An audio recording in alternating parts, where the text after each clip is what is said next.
नमस्कार दोस्तों, मैं आकर्षण गुप्ता आप सबका हिमाचल सारथी की ऑनलाइन क्लासेस में स्वागत करता हूं। तो आज हम डिस्कस करने जा रहे हैं हिमाचल प्रदेश के most important multiple choice question. तो आइए इसकी शुरुआत करते हैं।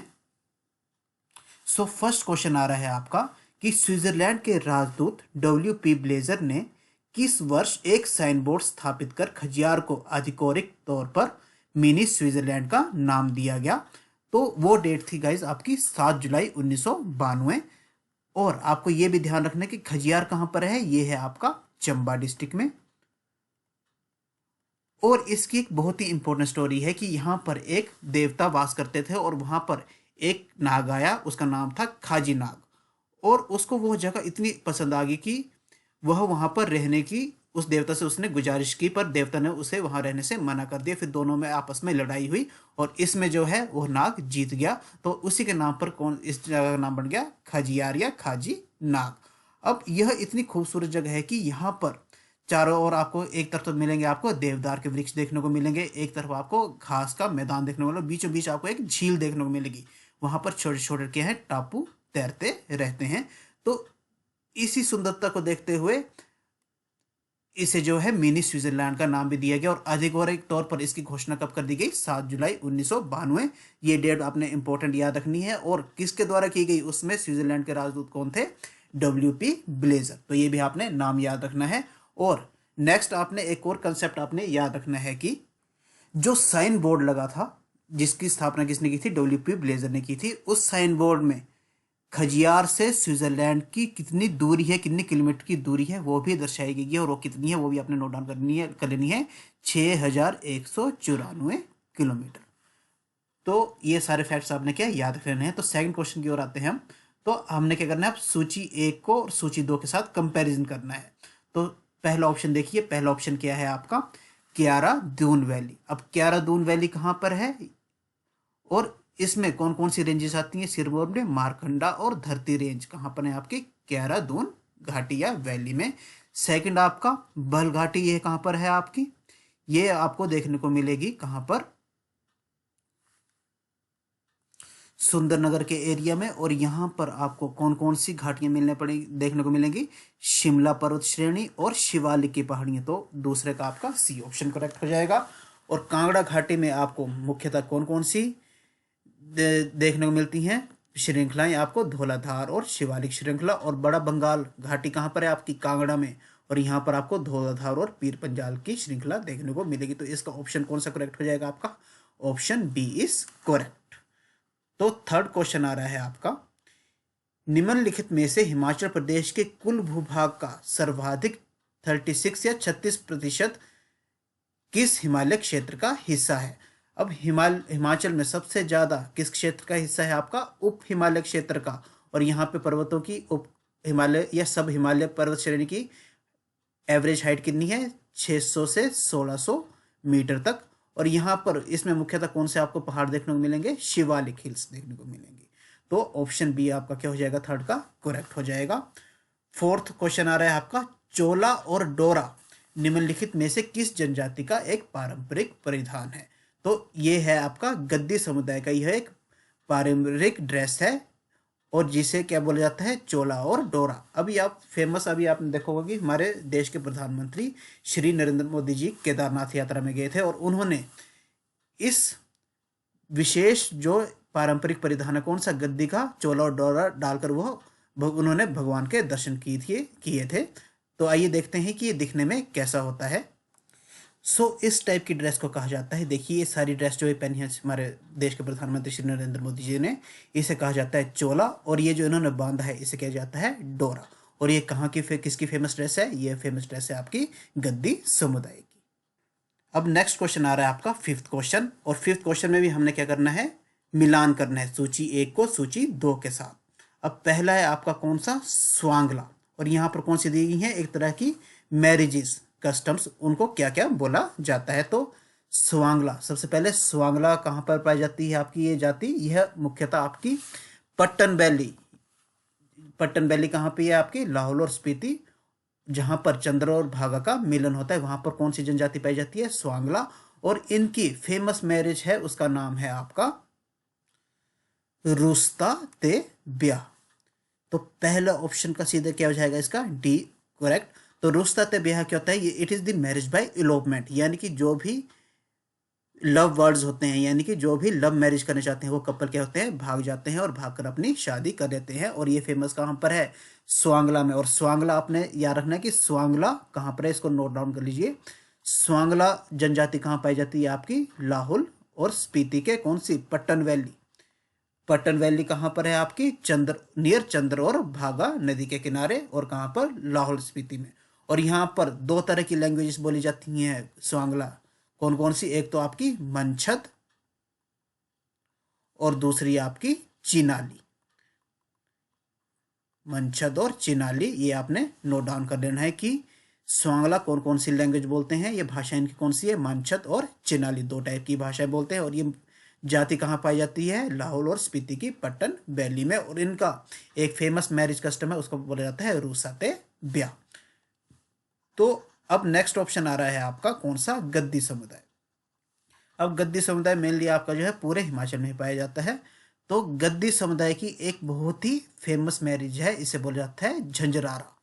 इधर थोड़ा सा मिस्टेक हो रही है, इसे लिखेंगे हम झंझरारा। अब ये भी कैसी है, एक टाइप की, ये भी एक इलोपमेंट टाइप मैरिज है, यानी कि यहाँ पर भी जो है जो लोग अपने एक दूसरे के साथ क्या लव करते हैं वो क्या भागकर शादी करते हैं। तो ऑप्शन सेकंड का भी कौन सा करेक्ट हो जाएगा, सी। अब थर्ड ऑप्शन है आपका खामपास। अब खामपास आपको कहाँ मिलते हैं, ये मुख्यतः खाम्पा उन्हें बोला जाता है जो लोग जो हैं तिब्बत से माइग्रेट किए गए हैं। अब आपको पता है कि चाइना ने तिब्बत में हमला किया था और 1959 में तिब्बतियन कहाँ आ गए थे, हिमाचल में आ गए थे। और जो भी तिब्बतियन आए थे हिमाचल में उन्हें क्या बोलते हैं, हम खाम्पा बोलते हैं। और इनका एक बहुत ही फेमस शादी है और उसे बोला जाता है आपका कौन सा, फाक्टुम, फक्तुम या फंगतुम। और ये किसकी फेमस कस्टम है, मैरिज कस्टम है किसका, खाम्पा जाति का। और यह मैरिज किसके द्वारा कराई जाती है, एक मीडियोकर के द्वारा। कोई बिचौलिया होता है वो क्या कराता है, इन दो कपल्स के बीच में क्या कराता है, शादी सेटल करवाता है। तो इसे बोला जाता है फक्तुम या फंगतुम। और ये कहाँ किसके द्वारा कराई जाती है मैरिज, खम्पा समुदाय के द्वारा। अब फोर्थ है आपका कौन सा, पंगवाल। अब पंगवाल जो है आपकी मेनली यह जाति कहाँ पाई जाती है, आपकी चंबा एरिया में। ये कहाँ पर आ जाती है, चंबा। चंबा में कहाँ, जैसे आपकी पीर पंजाल या पांगी एरिया में कौन से समुदाय मिलता है आपको, पंगवाल। और इनकी फेमस शादी उसका नाम है पीठ चक या चोरी, पीठ चक या चोरी।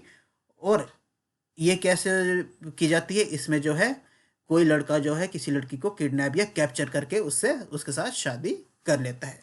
तो इसका अब सही ऑप्शन क्या हो जाएगा, तो देखिए पहले का ऑप्शन स्वांगला का क्या था, डी, यानी कि डी डी डी तीनों में डी है।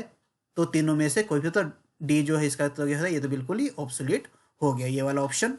अब आइए, अब ऑप्शन कौन से बचे, ए बी और सी। अब आइए दूसरा गद्दी समुदाय का, तो वो होगा आपको कौन सा, झंझरारा, यानी कि पहले का डी दूसरे का सी, यानी कि दोनों करेक्ट हो गए।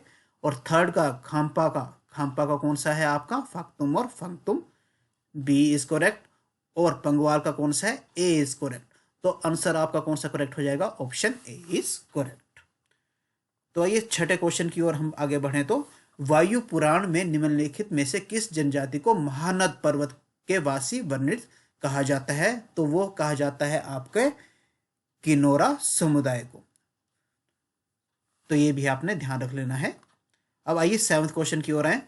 तो हिमाचल प्रदेश का कुल भौगोलिक क्षेत्र कितना है, 55,673 स्क्वायर किलोमीटर के कितना कुल भाग अनुसूचित क्षेत्र में आता है, तो टोटल कितना भाग अनुसूचित क्षेत्र में आता है, 23,655 वर्ग किलोमीटर। तो ये आपने याद रखना है। और लगभग अनुसूचित जनजाति की कितनी परसेंटेज हिमाचल में है, 25.19% जो है हमारे हिमाचल में किसकी पॉपुलेशन है, आपकी अनुसूचित जातियों की। अब आइए एट्थ क्वेश्चन की ओर। हिमाचल प्रदेश में नागर शैली का प्राचीनतम उदाहरण निम्नलिखित में से कौन सा है। अब नागर शैली कैसी होती है, तो इसे जरा देखते हैं। अब इस टाइप के मंदिर को बोला जाता है नागर शैल का नागर स्टाइल का मंदिर या नागर शैली से बना हुआ मंदिर। अब इसमें क्या होगा, एक तो जो मेन मंदिर होगा इसका स्ट्रक्चर कैसा होगा, कैसा, शिखर की तरह। इसका स्ट्रक्चर कैसा होगा, थोड़ा सा शिखर की तरह। और यहां पर ऊपर आपको देखने को मिलेगा, यहां पर क्या लिखा होता है, थोड़ा सा कलश बना होगा। और इसके नीचे एक और थोड़ा सा छोटा सा मंदिर होगा, यहां पर क्या बना होगा, आपका मंडप के लिए जगह होगी। और यहां पर अर्ध मंडप के लिए जगह बनाई जाती है। तो इसे बोला जाता है आपका नागर शैली। और इसका फेमस उदाहरण है हमारा कौन सा, मसरूर रॉककट टेम्पल, जो कहां पर है आपका, कांगड़ा डिस्ट्रिक्ट में। तो आइए थोड़ी सी इसकी इमेज देखें हम, तो इसको मसरूर टेम्पल कैसा दिखता है आप। तो देखिए ये दिख रहा है आपको, ये पूर्ण रूप से कौन सा है, मसरूर रॉककट टेम्पल। यानी कि ये पूर्ण मुख्य रूप से किसे काट कर बनाया गया है, पत्थर को काट कर बनाया गया है। और यहाँ पे देखिए इसका भी थोड़ा स्टाइल कैसा है, शिखर स्टाइल। और यहाँ पर देखिए थोड़ा सा एक और मंदिर है जहां पर कौन सा है आपका, गर्भगृह। और इसके साथ कौन सा है, अर्ध गर्भगृह। यानी कि ये टेम्पल भी कैसा है आपका, नागर शैली का। और ये कब बनाया गया है आपका, इसको भी आपने ध्यान रखना है, ये डेट काफी फेमस है। यह 8वीं सदी का टेम्पल है। तो ये आपने ध्यान रखना है, आठवीं आठवीं शताब्दी का ये जो है मंदिर है।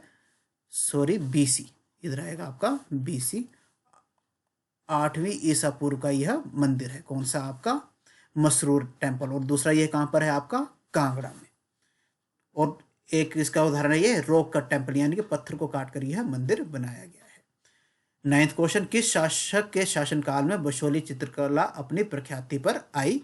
तो वो है आपका ऑप्शन ए, राजा कृपाल पाल। अब बशोली चित्रकला जो है सर्वप्रथम शुरू होने वाली चित्रकला है कहाँ पर, हिमाचल में।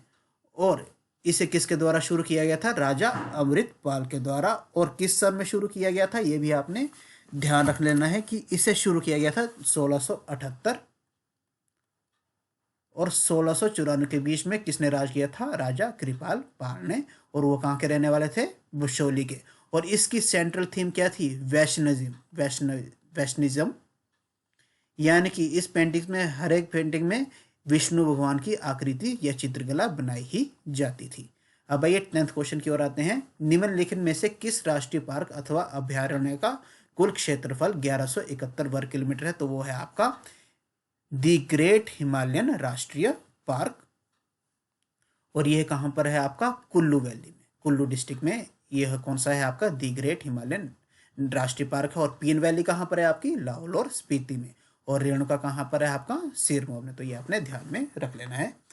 अब 11th क्वेश्चन है आपका, चंबा क्षेत्र में मिले प्रस्तर अभिलेख अधिकतर किस लिपि में पाए गए हैं। तो वो पाए गए हैं शारदा और टांकरी लिपि में मुख्यतः।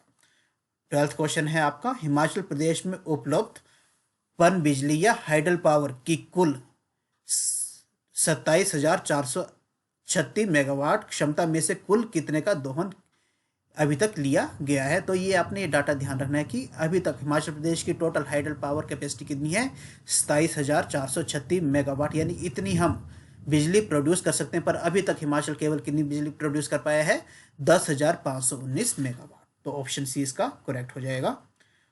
क्वेश्चन 13, अब इसमें हम क्या करेंगे, मिलान करेंगे कि किस बिल्डिंग को किसके द्वारा निर्माण किया गया था। तो सबसे पहले हम देखते हैं कौन सा, गेटी थिएटर। अब गेटी थिएटर को सबसे पहले किसके द्वारा बनाया गया था, वो बनाया गया था आपके हेनरी इरविन के द्वारा। तो फर्स्ट ऑप्शन का क्या हो जाएगा, डी करेक्ट। सेकंड ऑप्शन, कालका शिमला रेल किसके द्वारा चलाई गई थी या पटरी का निर्माण हुआ था। तो वो है आपका ऑप्शन सी, HS हैरिंगटन। अब थर्ड है सत्यकैम, यह किसके द्वारा चलाई गई थी। तो ये चलाई गई थी आपकी option A, Samuel Evans Stokes. और ओल्ड शिमला बैंक किसके द्वारा स्थापित किया गया था, मैसर्स बैरिट एंड कंपनी के द्वारा। तो इसका सही ऑप्शन क्या हो जाएगा आपका, option C is correct. 14 question, black nude, sitting nude और यंग गर्ल्स किस विद्वान की प्रसिद्ध कृतियां हैं। तो वो है आपकी अमृता शेरगिल की। तो ऑप्शन बी इज करेक्ट हो जाएगा किसका, 14th क्वेश्चन का। अब 15वां क्वेश्चन आ रहा है कि सन 1938 में अफगानिस्तान को जीतने का निर्णय और फिर 4 वर्ष पश्चात उसी निर्णय की आलोचना करने का फैसला अंग्रेजों ने शिमला के किस भवन ने लिया? तो वो शिमला में ओकलैंड हाउस में यह फैसला लिया गया था। तो इसका ऑप्शन बी करेक्ट हो जाएगा। 16वां क्वेश्चन, मियाँ जवाहर सिंह, श्री बद्रीनाथ, श्री ज्वाला सिंह हिमाचल प्रदेश के निम्नलिखित क्रांतिकारी आंदोलन के नेता थे। वो थे गदर पार्टी के नेता थे। तो इसका ऑप्शन बी करेक्ट हो जाएगा। 17 क्वेश्चन की ओर आए तो HPCA स्टेडियम धर्मशाला में किस टीम के बीच पहला एक दिवसीय अंतर्राष्ट्रीय क्रिकेट मैच खेला गया था? तो वो हुआ था भारत और इंग्लैंड के बीच में, और वो डेट थी 27 जनवरी 2013, और इसमें इंग्लैंड जीत गया था कितने? 7 विकेटों से। तो आपने ध्यान रख लेना है कि 2013 में सर्वप्रथम धर्मशाला में जो मैच खेला गया किसके बीच में खेला गया था? भारत और इंग्लैंड के बीच में। 18 क्वेश्चन आ रहा है आपका, मुंडरो और गारो निम्नलिखित में से किस जनजाति की अति विवाह संघ के बच्चों के रूप में जाने जाते हैं? यानी कि हाइपरगैमस यूनियन। इसको आपको समझना जरूरी है कि हाइपरगैमस यूनियन क्या होती है। हाइपरगैमस, इसको इंग्लिश में बोला जाता है हाइपरगैमस यूनियन। यानी कि इसे बोला जाता है कि जब कोई व्यक्ति अपने से किसी उच्च जाति के व्यक्ति से विवाह करता है तो उसे क्या बोला जाता है? हाइपरगैमस यूनियन। तो मुंडरो और गारो ये निम्नलिखित ये जनजातियां कैसे पैदा हुई? जब राजपूतों ने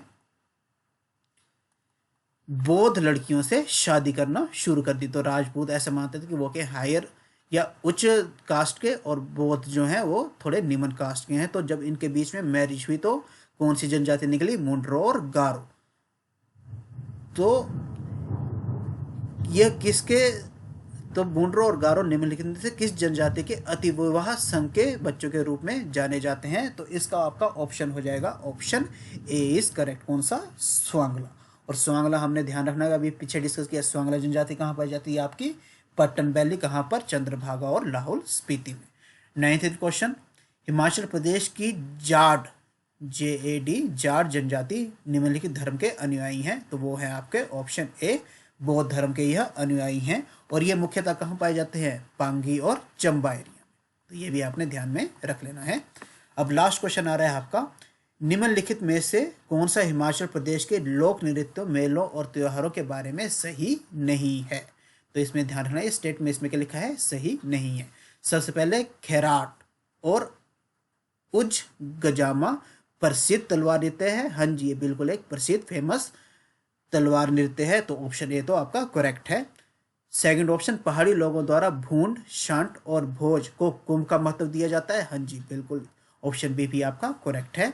मिंजर मेले की शुरुआत श्रावण महीने के दूसरे रविवार से होती है। हाँ जी, ऑप्शन सी भी करेक्ट है। जैसे इस वर्ष मिंजर मेले की शुरुआत कब हुई थी? 31 जुलाई को। अब छंब केवल लावाओं के द्वारा किए जाने वाला पवित्र नाकापोश नृत्य है। तो ये भी आपका ऑप्शन करेक्ट हो जाएगा। यानी कि चारों ऑप्शन करेक्ट हैं, पर यहाँ पर क्या पूछा है? ऑप्शन करेक्ट नहीं है। तो इसका कौन सा आंसर हो जाएगा? इनमें से कोई भी नहीं। तो ऑप्शन डी इसका करेक्ट हो जाएगा। तो आई होप आज का लेक्चर आपको पसंद आया होगा। तो अगर गाइज आपको हमारे लेक्चर पसंद आ रहे हैं तो प्लीज़ हमारे चैनल को लाइक करें, शेयर करें एंड सब्सक्राइब करने ना भूलें। Thank you.